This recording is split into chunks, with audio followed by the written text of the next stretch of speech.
It's our work session on AO 15-7, prohibition of consumption of marijuana in public space. Like, go ahead and identify ourselves for record, please. Mr. Weir. Dennis Wheeler, Municipal Attorney. Mark Mew, Anchorage Police Department. Myron Fannin, Anchorage Police Department. Julia Tucker, Assembly Council. Ernie Hall, Assembly. Amy Demboski. Bill Evans. Tim Steele. Elvie Gray Johnson. Dick Training. Mr. Wheeler, sir. Thank you, Mr. Chairman. Hopefully you have a copy of the ordinance. You should also have a copy of the municipal code, two-sided.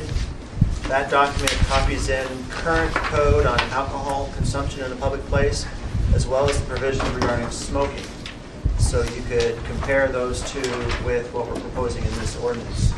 We basically, for purposes of getting this kicked off, copied the alcohol provisions. The Assembly may decide that that's too narrow, too broad, but that's where we started. So we used the same definition of what is a public place for purposes of consumption. Recall that the initiative has a, I believe it's just a one-line sentence that says you cannot consume in public, but there isn't a definition. So we have decided to come up with one and try to get something to address this, because obviously it's going to be an issue come late next month. Anything else, sir? There was a question from Mr. Flynn regarding what I'll call private clubs. There is an exception in the tobacco provisions for private clubs. To meet those exceptions, you can smoke. Private club usually is membership driven. You can't have anybody hired working for you inside the private club, but that's available. And whether or not that will be available under this ordinance is going to need to be addressed, because right now it's implicit that a private club is not a place generally open to the public. So my presumption is, the way we've written this, that a private club could allow for the consumption of marijuana. Chief. If I could interject this, it might be important for you to know that this works like the spice ordinance that you enacted recently, and that it's a minor offense, it's not criminal. Because of the way we structured it, it goes to essentially like traffic court. There's no prosecutor there, there's no defense attorney there, there's no right to counsel, there's no right to a jury trial. The fine is set. It's either innocent, you pay $100, guilt, or innocent, you pay nothing, guilty, you pay $100, and there's no slide in the scale. It's either up or down deal. So it's quick and dirty, and there's not a lot of process involved in it. Part of that, what that means for us is a couple of things. One, we don't have the evidentiary requirements. So while we're going to seize the pot, if we write the ticket, and have it put in evidence and then just destroyed as contraband, we don't have to test it with a field test kit, then send it to a confirmatory test at the lab, then bring the evidence to trial and present all that. Those requirements go away. The other thing that's different about this from the way it's been done elsewhere, like Seattle, is there they had it in a process that had prosecution oversight, had defense attorneys and so forth, and the cops were writing lots and lots of tickets, and reputedly anyway, and the prosecutors are just dismissing them all. So we've short-circuited that. It's a lesser penalty, but there's also less process. You can't go to jail. It's just a $100 fine, quick and dirty, and that's been working for us in the spice angle. And I think that model is probably workable for this non-criminal level of enforcement here. Chief, who is the hearing officer? Is that our administrative hearing officer? No, this is going to go to a magistrate at the district court. We've added it to the fine schedule under title.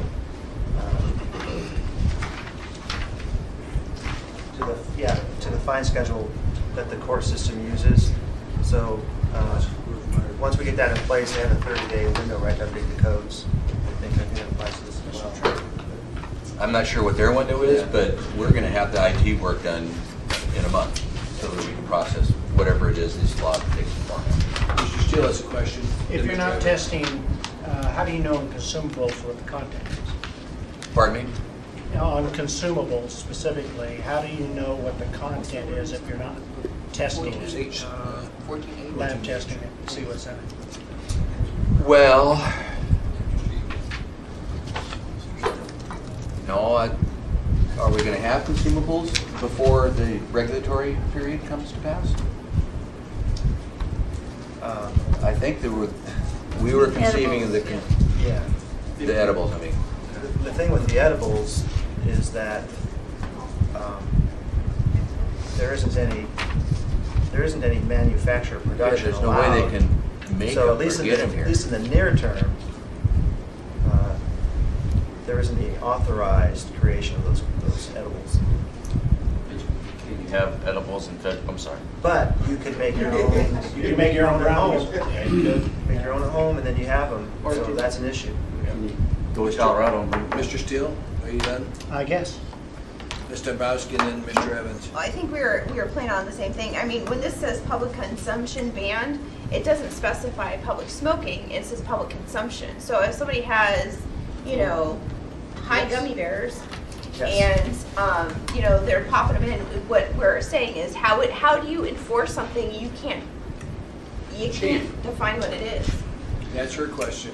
I think this is written with smoking joints in mind, okay? No, sir. No, the definition, I'm sorry, but the definition in the initiative for consumption is very broad. It's any form of ingestion. Oh, okay. Yeah. Would that include vaporing then?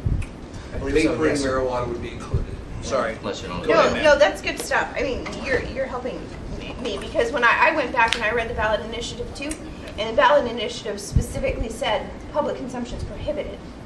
Yes. It didn't say gummy bears, not gummy bears. But my question Right. is, as we pass laws, we have to pass laws that we can enforce. So if we're going to pass a law that says no public consumption, which is exactly what was in the ballot initiative, how then, as a law enforcement, how do we enforce that? I'm trying to, And it might not be something I don't expect you maybe can't even answer today. You may have to just think about it. You'll have to come up with something. Through the chair, it may be the standard is similar to any other sort of reasonable suspicion of probable cause standard, right? So if an officer is trained and recognizes the smell, that may be enough. But if it's in some sort of edible where you can't smell it, you can't see it, then you need to look at what other evidence you have. And if you don't have enough evidence, you should not be writing that citation. You first, Ben, then the chief. He's been dying to answer. I know. the So, okay, going back into what I've seen on cops, I know they can put drugs in some little thing and shake it, it turns a color, and then you know there's drugs in there. Is That's that TV. technology even available for marijuana? okay, can I answer? Yeah, I'm waiting. Okay. I'm bated There have been breath. several questions, and I've been trying to get it out. So I misspoke a little bit. What I'm saying is, when I was thinking about this ordinance, I'm thinking mostly about the joint. You can smell it, you know it. It walks like a duck, you know it's a duck. It is stickier with the edibles. We're going to have to look at what the technology can do. We think that in the beginning it's going to be mostly a smoking issue anyway, because it's going to be a while before the edibles are there in huge numbers. It could be that, at least in the beginning, we have a law that we just can't make a case on, practically speaking. I mean, that happens all the time. It happened with spice, and a number of times the technology just wasn't there. And we'll get better at it as we go. Maybe Myron knows more from Colorado. We do have field test kits that can test for marijuana. They certainly will work for leafy products. I don't know if the ones we have today in our hands will work for these extracts and edibles and so forth or not. Maybe Myron can help me on that. But I'm sure the technology will come around soon enough and we'll get better at it. But still, you have to make the case. And there may be times when you can't make the case. It's the very same hurdle if you have somebody who has a bag of white powder and a mirror and a razor blade and a rolled dollar bill. Is that cocaine or not? So you have to meet whatever the current threshold is for evidence in order to write that citation or make that criminal arrest if this were a criminal offense. So Myron, what do you know about the field test? I didn't ask that question when I was in Colorado. Like the chief said, it works on the leafy substance. I don't know if we could put an edible or try to extract it out of the edible and test it. I don't know the answer. Well, Chief, to that. yesterday you said you've got a lot of business cards I from do. Colorado. Yeah, absolutely. Dial one of those numbers and find out for us, I will. please. You might have to do some experiment. I know they did say, what Mr. Wheeler was talking about earlier, it is going to be a matter of training though, because they were saying, that in the like the e-cigarette form, it doesn't smell like marijuana. They say when it's burning out of an e-cigarette, it smells more like burnt popcorn, so you really don't have that marijuana smell. So I think it's different when you're inhaling it or it's burning out of an e-cigarette. So I did learn that. But I will find out from Colorado about the field test. Anything else, ma'am? Before I do Well, this it? has just been an eye-opening experience. I think he went to an eye-opening experience when he saw the different types of edibles they have. Yeah. Because you could have something as simple as a candy bar, and there's so many candy bars down there that look like Hershey's, but definitely aren't. Mr. Evans, sir. Sure. Going forward, advancing forward to the, presuming that after regulations are in place and all this is in law and done, whatever we end up with, I take it the intention and the effect of this ordinance leaves open the possibility for marijuana establishments where people can go in public and have consumables. Yes. Because it could be a licensed facility. If you look at page 2, lines 4 and 5, it provides an exception. That exception is very broad in the sense that it says if it's authorized by ordinance, by regulation, by state statute or permit, then obviously you can consume it in whatever form that is. If it's if it's a marijuana club or a smoking club or a retail establishment where you go in and you can buy it and sit down at a table and eat it, that's authorized by law, then this ordinance would not apply because it's already exempt.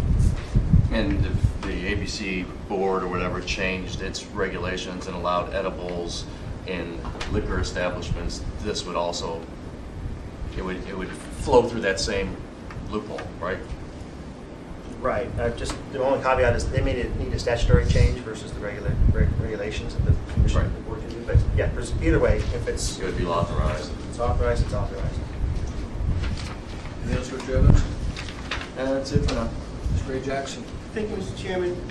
When I read this ordinance, I always thought from the beginning that it was mostly focused on, the smoke part of marijuana, because it's going to be pretty darn difficult in regard to edibles, unless you're hanging out in town square and checking everybody who's popping something in their mouths. So anyway, I just wanted to make that statement. Thank you, Mr. Chairman. Thank you. Mr. Hall, sir? Yes, and you all are right. We are embarking on a perilous journey here. And what we're going to try to do with the committee is make sure we get it right. What we were advised the first time we met with Cindy Franklin with the ABC board, the executive director, was we needed to address this right away because it's legal February 24th. They're not going to deal with this in regulations for 9 months or whatever the time is. Legislators may do something with it in the statute in that they can make some amendments, but I don't know just how far they're going to be able to go in making amendments. I think they'll get challenged pretty quick. So the thing that made me feel good about it was when I called our legal department.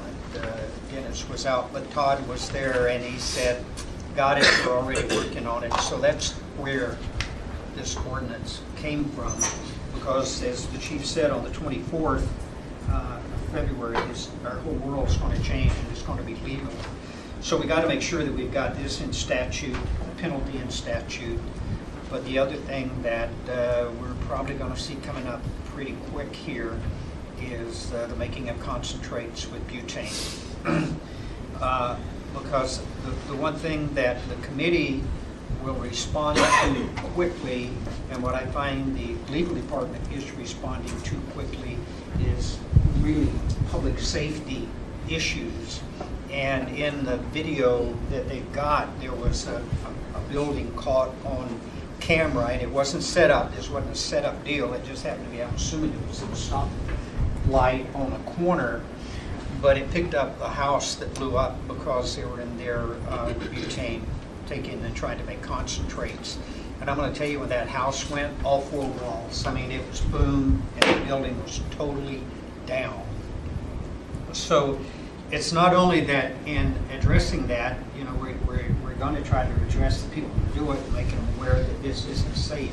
But we really got to be conscious of people that happen to be in apartment buildings or even in homes next door, because the potency of the stuff in that form is just unbelievable when it explodes. So it's my guess that you're already working to draft something in regards to the butane and marijuana.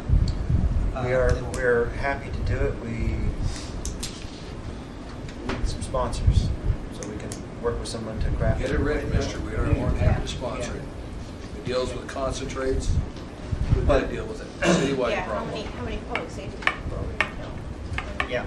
So the approach that the committee is taking is we're at the information gathering. We will be having a town hall meeting toward the end of February sometime, mainly because it's not that we got anything to share with the public, but we want to give the public a forum to come in and give us their concerns, both people that are going to be in the business as well as people that are concerned about it being in their community. We really, what we do is going to depend on what the state does at this point. I have no idea what the legislators will do with amendments, but once the regulations are drafted, I'm kind of walking around in this fairy tale world that they're going to get it perfectly correct. I don't think that'll ever happen. So we're going to have to deal with it in our conditional use permits for it as further restrictions. But what we really want to be able to do is, other than the deal that we deal with our liquor license, where we've got so many different conditional uses out there and the conditions on the permits, we would like to be able to really get it right when we do this, so that it just be a blanket across the committee as what we're going to put as conditions on. But I encourage the body to step up and support this, so that we give our police department what they need to be able to deal with this as it comes forward. And there's going to be a tremendous amount of questions. I have no idea as far as the edibles, because from what I understand from Seneca and Todd and Myron, when I mean, you know, they're taking gummy bears and spraying concentrate on a gummy bear. And when it's done, you can't tell which is which. You can't smell it after 30 minutes. So it's a whole new world, ladies and gentlemen, and we'll take it one step at a time. But this particular step is important that we address it, so that the chief can get his job done and we give our officers the tools they need coming forward. 24th is coming soon, so maybe they have the tools. Very quickly. I've got Ms. Gray Jackson. Thank you, Mr. Chairman. And Mr. Wall is correct. It is a whole new world. And so here's what I picture, not to be negative.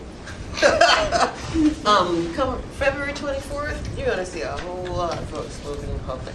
Yeah. So my point is, how do you educate folks that this is something new in our community? This is the new law in our community, just like alcohol. How do you educate them? Because I can see it. Thank you, Mr. Chairman. Thank you, ma'am. Mr. Evans, sir. Yeah, I was waiting for a question. I mean, an answer. Oh. Sorry. Well, we've got the news here.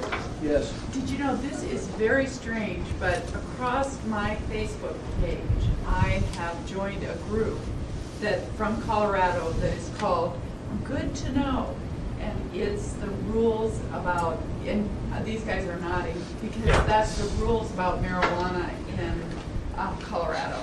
Great. So maybe we could, the working group could talk about that.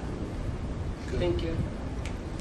I've got a few other people on here. We've got another one starting at 1:30 on downside. Are you done, Mr. Evans? I didn't even start. Didn't start. I had the same question generally that Ms. Gray Jackson did about, you know, we have to make an effort to make sure people understand by what the rules of the road are going to be. So I don't know how we're going to do that. But the other thing is, I don't know what the law is as far as consumables go. I know that we don't have the regulations in place yet. I don't know what the restrictions are on people getting them from other places and bringing them in there. So I don't know that we won't see those popping up as well, and I think we have to be somewhat prepared to know how we're going to deal with it and tell people what they can and can't do. Through the chair, one of the things that we discussed yesterday was the fact that the states prohibit the trans-state shipment, and the feds have said in their guideline that's one thing that's very important to them. So the feds, I think, are generally not going to turn a blind eye to that kind of traffic. However, in Colorado, certainly there's been a huge problem with exports across the border going into Oklahoma and Nebraska. They filed suit. There's some question about whether that suit's going to be effective, but it is just right now we could say that anything that looks to be manufactured is probably illegal if it's not done under a proper permit or license and it's been transported across border, maybe. Anybody who tries to sell something commercially, so if they're trying to sell their brownies at the Saturday market, for example, that would be illegal. My question was just a quick one. Go ahead, Mr. Steele. All right. To Ernie, I suspect, in your dealings or discussions with the legislature, are they planning on doing this during the session, or is this going to be a post-session effort? Well, Tim, there's two things that are going to be going on. The only thing that the legislature can actually deal with is the statute and amending the statute. And in that regards, they can do that anytime. My guess is they're going to take a real hard look at that during the legislative session.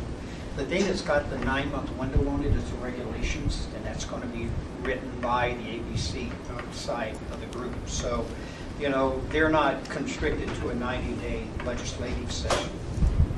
But what I have been told is that the legislators are already looking at the fact that in all probability they're going to have a special legislative session dealing with oil and gas, and they will probably marry the two and have marijuana in that special session at the time. What their intentions are, I really don't know, but it may be that they want to have a chance to look at the regulations being drafted. So, but it's two different entities dealing with this at the state level. Right. That'll be a wild session. Julia, ma'am. One of the big takeaways, and Lieutenant Fanning can comment on this too, but one of the big takeaways from both the sessions that I attended before the police, the chief session, and that was that it's really important to regulate it. To get in there and regulate it, even if you're going to eventually loosen the regulations, that you need to get in there with some regulations, and they might not be perfect, but it's a lot easier to fix it as you go along than it is to try and scoop up all the spilt milk and try and put it back in a regulation. And one of the mistakes that they acknowledged that they had made was not getting on top of the regulation before, so that the law went into effect and kaboom. Then they were trying to curdle it and herd everything back in. On the consumables, in addition to the gummy bears, these concentrates that Ernie's talking about that are made with through a butane processing, they're also smokable, and they have these different things. I mean, and the names are descriptive. You know, earwax, that's what it looks like. Tar, shatter, and they're 90% THC. Even in Amsterdam, anything over a 25% THC is regulated like a hard drug. Not in Colorado anymore, because the cat got out of the box there, and it's really troublesome, not just in the edibles, but in the concentrate that people are available to smoke. What Barbara was talking about, this is a great thing that Denver and Colorado did in their public service campaign. They realized that all of their marijuana their tax dollars are dedicated back to education, youth, all these different things. They're not like Washington that's trying to make money to do their roads. And one of the great things that they told us was that their position, when they do all of their PR, which they had outside companies come and do because they had the funds to do it, is that they own the rights to that afterwards. And they offered us, anybody there, the ability to tag on and get this software that's good to know so that we can modify it and do it, because they figure they already paid for it, and that Alaska and Oregon and Washington, if they participated, would have been welcome to piggyback onto it. Dennis. If the Assembly passes this ordinance or a variation thereof, my expectation would be that the municipality will immediately start some kind of a campaign to get the word out as to what expectations are. You know, if the health department does it, people think, oh, you know, he just wants us to be healthy. If the police department does it, they might say, oh, well, that's just law enforcement not wanting us to do it. So I'm thinking Parks and Rec might be the best place for this sort of thing. I'm sure John Roddick appreciates I'm just kidding about that. But, there are obviously a number of different ways to communicate the message now, and we'll have to look at doing that. Hopefully, there won't be any problem. You know, one, starting with the template that Denver and Colorado is using to use what they have, so we keep the cost down and get it out quick. We won't need kind of an appropriation, I hope. I'm not the expert on that issue, but you know, we have PSAs and the police have good communications channels, and maybe through the school district even, and the utility bill stuffers and all that stuff. Consumables is an interesting area because there's all sorts of things that are consumable, and how we consume that into our bodies, everything from vaporing to gummy bears to chocolates, and we've got to say they're consumables. Be interesting, is this defined enough, just the title consumables, or do you need to break it down? Consumption is defined and marijuana are both defined by the initiative, so we have to conform to the initiative's language. It's in the state statute. And I'm sorry I didn't bring that with me, but if I can get that to you so you can see it. If you get that to us, we appreciate it. Any other questions from assembly members? Okay, Mr. Chairman, I have a comment. It might sound silly, but I'm going to say it anyway. So I like chocolate. So I'm in the park and somebody gives me a piece of chocolate that I think I know this person, and it happens to be the marijuana chocolate. You know, This is a hypothetical question. Go ahead and read your price.